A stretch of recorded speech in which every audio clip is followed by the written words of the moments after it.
millions of people watch the Barcelona versus Real Madrid, the so-called El Clasico for football, and many thinks this rivalry is very famous because of Ronaldo and Messi. But only very few people know the real reason behind this El Clasico. To know about the reasons of this rivalry, we need to time travel nearly 90 years back, the Spanish Civil War. But to know about the Spanish Civil War, we have to time travel before 500 600 years. Before 600 years, there was no country called Spain. It was called as Iberian region, Iberian Peninsula. There were many kingdoms which formed the Iberian Peninsula. The kingdoms are the Kingdom of Portugal, the Kingdom of Granada, the Crown of Aragon, the Crown of Castile, the Kingdom of Navarre. And if you talk about the Kingdom of Portugal, it is the same region which is now the country Portugal. So we can leave that. But the other kingdoms, the rest of the kingdoms, they don't have a common connection. They had a separate government. Each kingdom has its own government, own legal system, own institution. They don't have common connection between them. They also have different languages. The Kingdom of Aragon speak Aragonese language. The Principalities of Catalonia speak Catalan language. The Kingdom of Castile speaks Castilian language, which is the modern day Spanish. So they have different language, different culture, different government. They were not politically united. This is before 1469, because in 1469 there was an important event. There was a marriage. The marriage was between Isabella I of Kingdom of Castile and Ferdinand II of Kingdom of Aragon. And now you can say, okay, so because of this marriage, they became politically united, and this was the creation of the country Spain. No, no, no, not at all. This was just a marriage. That's all. They were not politically united. The kingdoms came under a single roof. That's all. Each and everyone had an individual government, but they came under a common roof because of this marriage. That's all. And by 1492 they annexed the Kingdom of Granada. Within few years they started invading the other territories in other continents like Asia, Africa, America and Europe, etc. And the Spanish Empire became one of the largest and strongest empire. And for the next 200 years there were no problem at all. During the end of 17th century there were some problems because of continuous wars and economic instability and weak leadership. There was some power reduction. And the second problem was, at that time the king of Spain was Charles II. During those days, if a king didn't have a son, a direct son, there will be a question mark who will be the next king. So many people from the family connection will come and claim the throne. And the same thing happened. Two people came and claimed the throne. The first one was Philip of Anjou, the grandson of Louis XIV, the king of France, who belonged to the Bourbon dynasty. And the second one was Archduke Charles of Austria from Habsburg dynasty. And in 1701, the Spanish Succession War started, and they fought each other. And the Spanish people didn't support only one. Some people supported the Austrian prince, some people supported the French prince Philip. Mainly, the people of Catalonia supported Archduke Charles of Austria because Philip was the grandson of Louis XIV, who is the king of France. Initially, France also had the same condition. They had different kingdoms, different culture, different languages. And under Louis XIV, France became a centralized country.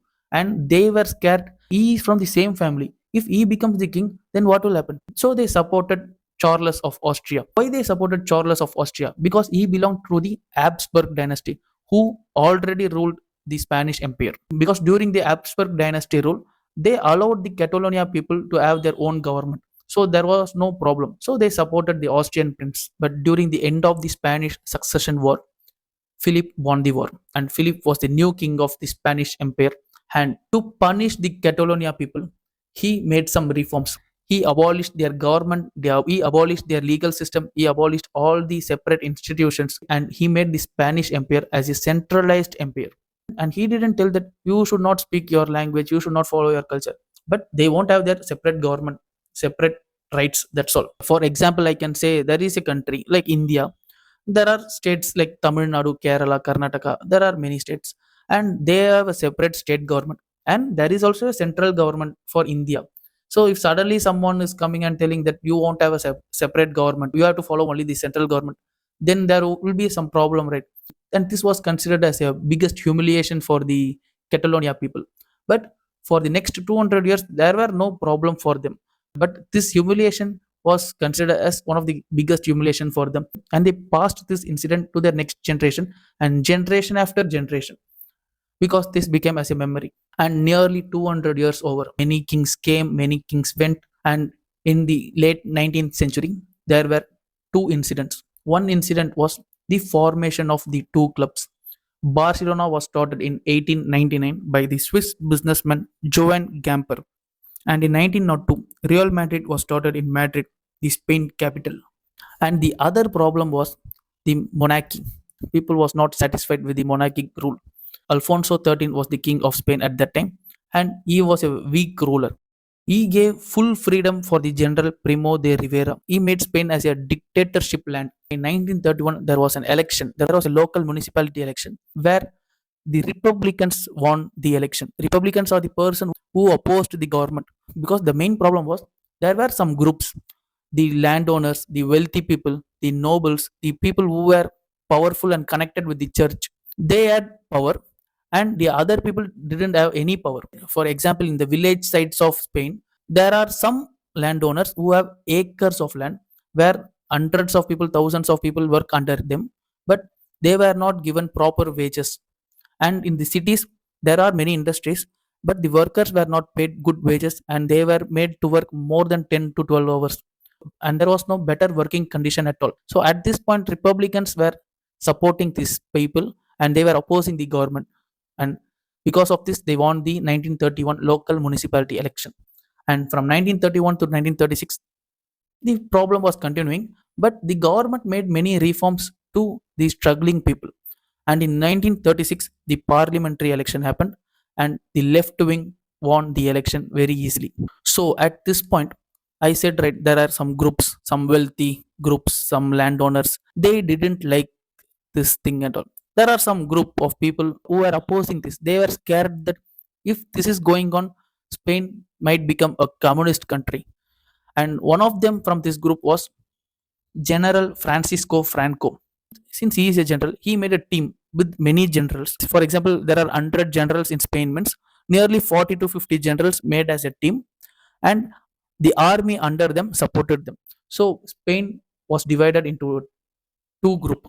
So from 1936 to 1939, there was the Spanish Civil War. Many people lost their lives, and war continued till 1939. And Franco got the upper hand, and Barcelona was the only city which resisted till its last minute. But unfortunately, the General Franco won the war, and he made the new government, a dictatorship government. So now you can ask, so what is the connection between the Spanish Civil War and the El Clasico? Now I will tell. Barcelona represents the Catalonia people, and Madrid represents the main government people, and that is where the government is running. And especially the Catalonia people supported the Republicans, because when the Republicans formed the new government, they allowed the Catalonia people to have their own government and own legal system. And when Franco came to power, the thing he did this, he again removed the separate governments. He abolished the separate governments, legal systems, institutions, everything. And he didn't stop there. He wanted a centralized country where people should follow a single language, single culture. So he forced the Catalonia people to speak Spanish, and he told them not to speak Catalan language and not to follow the Catalan culture. So this made the Catalonia people furious. And if possible, he could have destroyed the Barcelona club, but he didn't destroy, because Barcelona is a part of Spain. He wanted to control it. He wanted to control it under him. He doesn't want to destroy it. So what he did is, in 1934, Copa del Generalissimo semi-final, first leg happened in Barcelona, and Barcelona scored 3 goals and Real Madrid scored 0 goals. And in the second leg, which happened after a few days in Madrid, there was an unexpected event happened. Madrid scored 11 goals and Barcelona scored just 1 goal.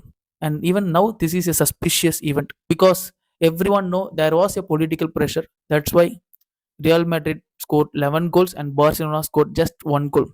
This was a big humiliation for the Catalonia people. And they lost their language, they lost their culture, they lost their government. And because of this, they considered Barcelona as their lifeline. And that's why they call the club Barcelona as more than a football club. And they considered the rivalry, the El Clasico between Real Madrid and Barcelona, as more than a rivalry. And that's where the sporting rivalry became as a political rivalry. And then Cristiano Ronaldo, Messi, everyone came, and it made the game interesting. Everything happened, but this was the main reason why this El Clasico rivalry is very famous even now. Okay, then I will meet you next video. Bye.